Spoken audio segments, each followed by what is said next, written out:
এসে গেছি এক নতুন ভিডিও নিয়ে আমাদের বায়োলজির আড্ডায়। আজকে আমরা আলোচনা করব guidelines and related terminologies in Pharma. তো আবারও সঙ্গে পেয়েছি আমাদের সবসময়ের বন্ধু নীলাদ্রিকে।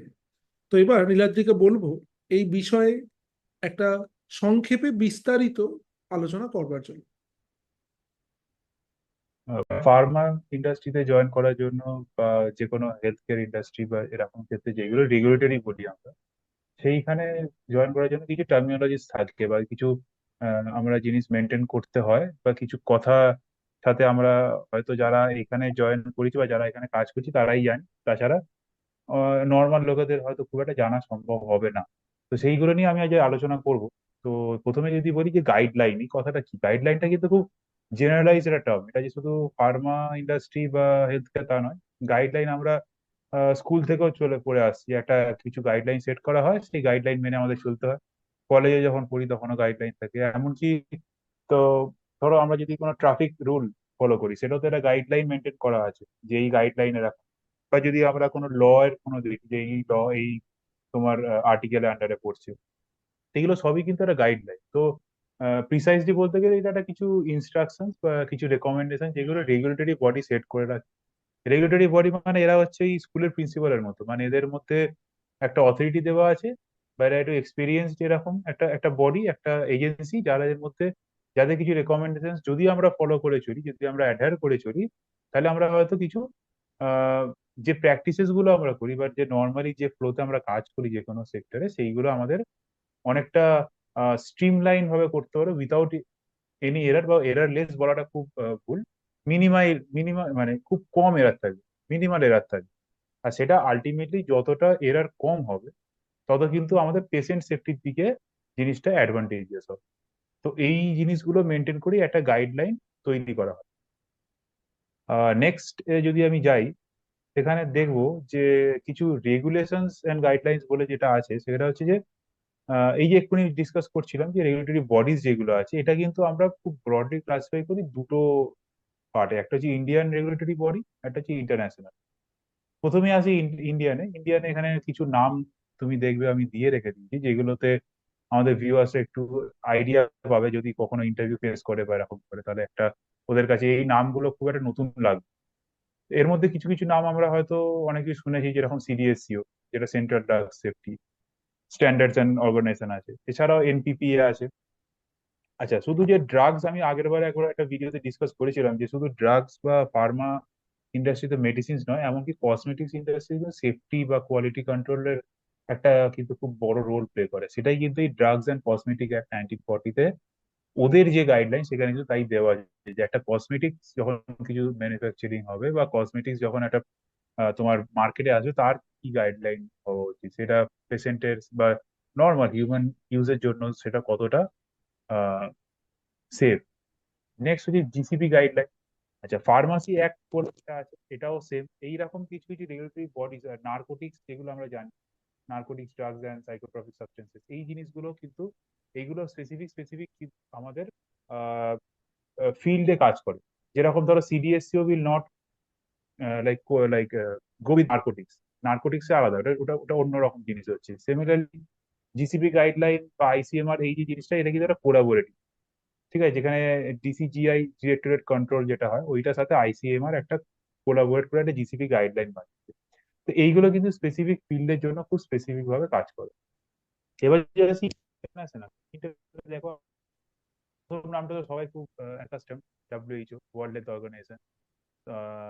তারপর আছে ইউএসএফডিএ। ইউএসএফডিএ এটা প্রচন্ড পপুলার।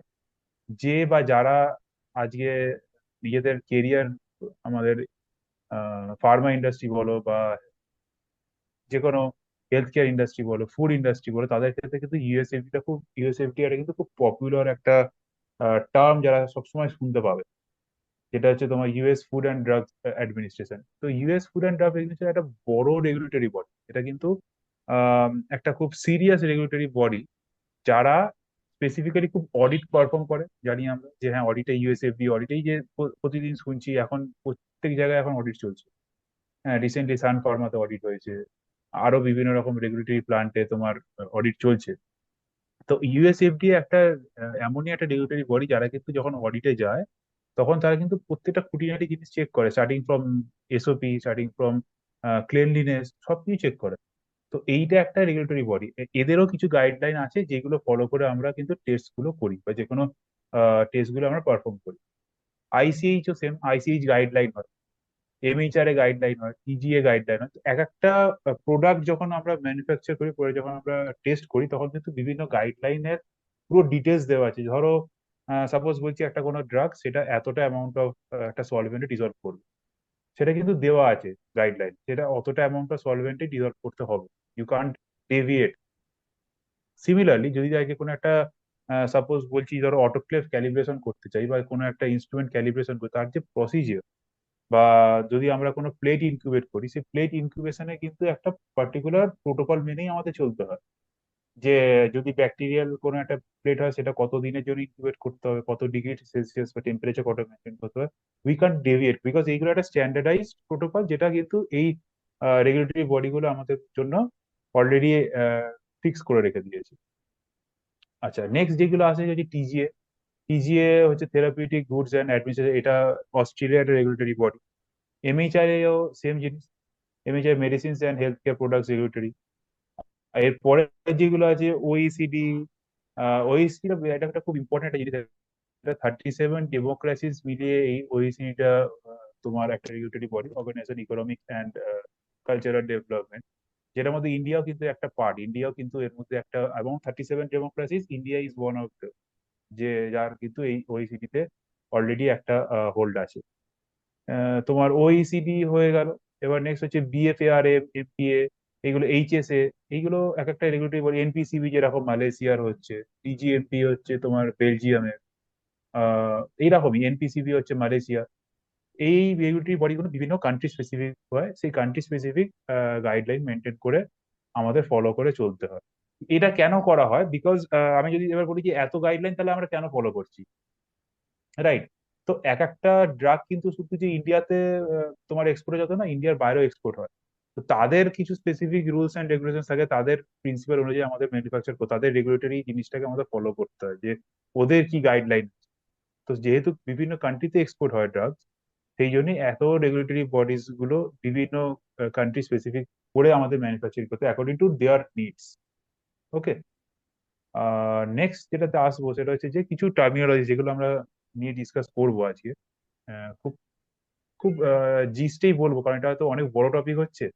আর একটা ভিডিওতে আগেও যেরকম বলেছি, এত কিছু কভার করা পসিবল হয় না আমাদের জন্য, তাই জন্যই পরপর জাস্ট একটু একটু করে ব্রিফ করে যাই, আর হয়তো এর পরে যখন আবার ভিডিও তৈরি করবো তখন এই ডিটেলস গুলো আলোচনা করবো।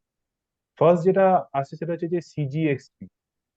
আচ্ছা, এক্স ট্রান্সফার হচ্ছে যে এক্স এর জায়গায় আমরা এই যে নিচে যেগুলো বলেছি সেগুলো আমরা সবকিছু কিন্তু বসাতে পারি, যেরকম current, C stands for current, G stands for good, and P is practices. মানে আমরা যদি কোনো একটা কাজ করছি, ধরো আমরা কোনো জিনিস ম্যানুফ্যাকচার করছি, তো ম্যানুফ্যাকচারে আমাদের মনে রাখতে হবে যে সেই ক্ষেত্রে কিন্তু good manufacturing practices is necessary. তখন এক্স এর জায়গায় কিন্তু এম বসবে, তার মানে good manufacturing practices. Similarly D মানে good documentation practices. Good documentation practice মানে আমি আজকে যদি একটা কোনো হেলথ কেয়ার সেক্টর বা যখন রেগুলেটরি প্ল্যান্টে কাজ করি, তখন কিন্তু আমার হ্যান্ড রাইটিং প্রচুর ম্যাটার করে। ঠিক আছে, সেই ছোটবেলা আমরা যখন দেখতাম যে হ্যান্ড রাইটিং এ কেউ এ পেতো, কেউ এ প্লাস পেতো, এরকম ভাবে হ্যান্ড রাইটিং এর রিপোর্ট কার্ড আসতো। তো এই জায়গাতে যখন কেউ কাজ করবে তখন বুঝতে হবে যে হ্যান্ড রাইটিং এর ইম্পর্টেন্সটা কতটা। সেটা কিন্তু প্রত্যেকটা লেজিবল হ্যান্ড রাইটিং হতে হবে, বিকজ হ্যান্ড রাইটিং গুলো যখন কেন লেজিবল হতে হবে, আজ যদি জায়গায় তুমি টু এর জায়গায় যদি ধরো এমন একটা কিছু লিখে দিলে সেটা হয়তো হয়তো টু এর জায়গায় থ্রি দেখতে লাগছে, তখন কিন্তু পুরো জিনিসটা তোমার কিন্তু চেঞ্জ হয়ে যাচ্ছে। তখন সেইটা ফলো করে যদি কেউ কাজ করে, তখন কিন্তু এটা খুব সাইক্লিক ভাবে চলে, তো মানে খুব ফ্লোতে চলে, তোমার কাজটা তোমার কাজেই শেষ নয়। ধরো প্রোডাকশনে কোনো একটা জিনিস ম্যানুফ্যাকচার হচ্ছে, সেটা থেকে কিউসি হচ্ছে, কিউসি থেকে আবার কিউ এ যাবে। তো একটা error can lead to a chain wise error, আর সেটা কিন্তু একটা ড্রাস্টিক এরার হয়ে যেতে পারে একটা ছোট্ট এরার থেকে। তাই জন্য ডকুমেন্টেশন প্র্যাকটিসটা খুব ইম্পর্টেন্ট একটা রোল যেটা ফার্মাতে প্লে করে।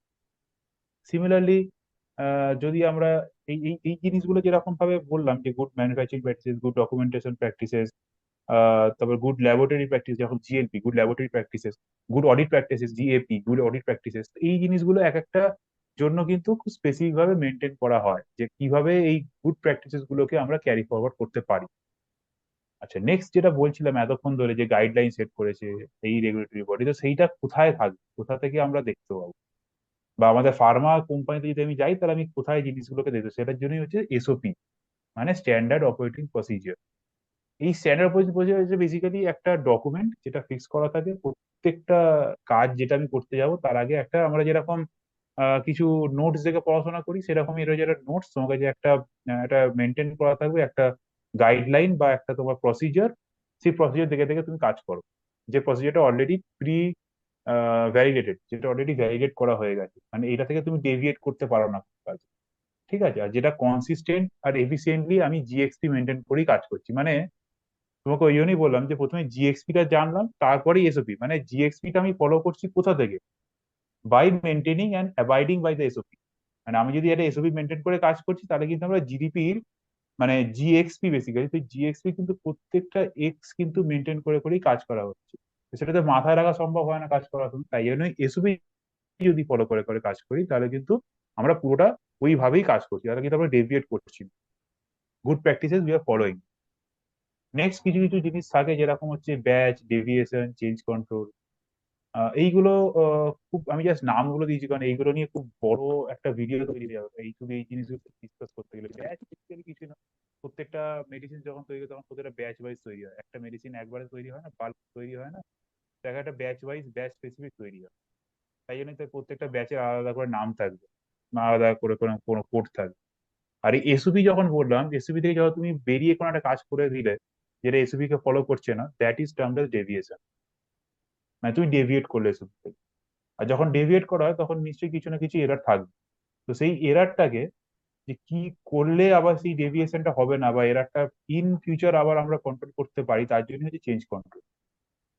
আর নেক্সট হচ্ছে কাপা। কাপা হচ্ছে কারেক্টিভ অ্যাকশন, প্রিভেন্টিভ অ্যাকশন। যে আমি একটা ভুল করে ফেলেছি, সেই ভুলটাকে শোধরানোর কি অ্যাকশন থাকতে পারে, দুটো অ্যাকশন। একটা হচ্ছে কারেক্টিভ, মানে যেটা তোমার ইনস্ট্যান্ট একটা কারেকশন করে দিলাম। আর নেক্সট হচ্ছে প্রিভেন্টিভ অ্যাকশন, মানে ইন ফিউচার আমি কি করে এবার এই রিপিটেড ভুলটাকে না করতে পারি। সিমিলারলি ওটি, আউট অফ ট্রেন্ড, ওএল, এইসব জিনিসগুলো আছে যেগুলো আমরা ইন ফিউচার আরো পরে ডিসকাশন করব। অডিট গেম বা ওয়াক কি হয়, যে জিনিসগুলো, এগুলো জাস্ট একটা নর্মাল একটা ব্রিফ ডিসকাশন করার জন্যই যেটা বানিয়েছিলাম। আচ্ছা, নেক্সট যদি আসি সেই সাইডটাতে, দেখবে যে তুমি আমরা এতদিন ধরে এতক্ষণ ধরে যেটা ডিসকাস করলাম, যে এই যে এত রেগুলেটরি বডিজ আছে তারা কোথায় জিনিসগুলো পাবো, যে কোথায় রেগুলেশন তারা মেনটেন করেছে বা কোথায় লেখা আছে। তার জন্য হচ্ছে ফার্মাকোপিয়া, যেটা খুব আমরা কমন টার্ম যেটা শুনেছি, বেসিক্যালি একটা গ্রিক ট্রান্সলেশন, ফার্মাকোপিয়া থেকে এসেছে। আর এখানে লিস্ট করে রাখা হয়েছে যে কোন কোন ফার্মাকোপিয়া গুলো ইউজুয়ালি আমরা ইন্ডিয়াতে ইউজ করি, যে কোনো ফার্মা ইন্ডাস্ট্রিতে, Indian pharmacopoeia, British pharmacopoeia, USP. তো এই যে কোনো প্রোডাক্ট যখন তৈরি হয় না, সেগুলো একটা গাইডলাইন মেনটেন করে তৈরি হয়। আর সেই গাইডলাইনটা কিন্তু ইউএসপি প্রত্যেকটা চ্যাপ্টার স্পেসিফিক। যেরকম আমরা কোনো বায়োলজি যদি আমরা কোনো বই খুলি, চ্যাপ্টার 1 যদি খুললাম ধরো সেলস আছে, চ্যাপ্টার 2 যদি খুললাম রেসপিরেশন আছে, এরকমই প্রত্যেকটা চ্যাপ্টার স্পেসিফিক কিন্তু এই নামগুলো মানে এগুলো আসে। আর এইগুলো কিন্তু এটা একটা খুব ইম্পর্টেন্ট একটা কথা যেটা বলছি, যে এই চ্যাপ্টার স্পেসিফিক জিনিসগুলো কিন্তু ইন্টারভিউতে কোয়েশ্চেন করে, যে কোন চ্যাপ্টারে কত গাইডলাইনে আছে, সেই সেই নামটা, সেই টার্মটা বা সেই নাম্বারটা জিজ্ঞাসা করে। যেরকম ইউএসপি 1116, ইউএসপি 71, ইউএসপি 61, এই জিনিসগুলো কিন্তু জিজ্ঞাসা করে যে আমি যদি সাপোজ কোনো ওয়াটার টেস্টিং করছি, সেটা কোন গাইডলাইন আন্ডারে করছি, সেটা কত, আইএসও কত আন্ডারে করছি। যেরকম যদি এনভায়রনমেন্টাল মনিটরিং করি, আইএসও 14644, এরকম নাম আছে, এরকম সিসি কিছু টার্ম মানে নাম্বার আছে, এইগুলো কিন্তু কোয়েশ্চেনের গাইড মানে ইন্টারভিউ জিজ্ঞাসা করে, যেগুলো নিয়ে আমরা পরে যখন মাইক্রো রিলেটেড কিছু ডিসকাশন করবো তখন সেইগুলো আসবে। তো আপাতত এটাই থাক আজকের জন্য, একটা ব্রিফ ডিসকাশন যে কি কি টার্মস আমরা ফেস করতে পারি যখন ভিডিও, যখন ইন্টারভিউতে আসবো, যখন একটা কেউ আমাদের ফার্মা কোম্পানিতে জয়েন করবে বা কাজ করবে। এটা নিয়ে আমি একটা ছোট্ট একটা স্লাইড বানালাম। হোপফুলি ভিউয়ার্সদের একটু ইনফরমেটিভ লাগবে, বা এইগুলো নিয়ে তাদের পড়াশোনা করতে অ্যাকচুয়ালি হেল্প হবে, নিজেরাও তারা এই স্লাইডটা দেখে রেফার করে পড়াশোনা করেও তারা কিছু জানতে পারবে। বলো। অবশ্যই অবশ্যই ধন্যবাদ নীলাদ্রি। তো এইভাবেই আমরা আমাদের যে আলোচনা চক্র সেটাকে চালিয়ে নিয়ে যাব। তো ঠিকই এই রকম ভাবেই আরো ছোট ছোট ভিডিও নিয়ে আমরা আমাদের যারা ভিউয়ার্স আছে তাদের কাছে পৌঁছে দেবো কিভাবে নিজেদের প্রস্তুত করবে ইন্ডাস্ট্রিয়াল সেক্টরে নিজেদের ভবিষ্যৎকে সুনিশ্চিত করবার জন্য। দেখা হবে নতুন ধরনের ভিডিও নিয়ে, নতুন স্বাদের ভিডিও নিয়ে পরবর্তী অন্যান্য ভিডিওগুলো দেখতে থাকুন। আর অবশ্যই সবাইকে আবার অনুরোধ রইল ভিডিওটিকে লাইক করার জন্য এবং আমাদের চ্যানেলটাকে সাবস্ক্রাইব করবার জন্য। ধন্যবাদ, দেখা হবে পরের ভিডিওতে।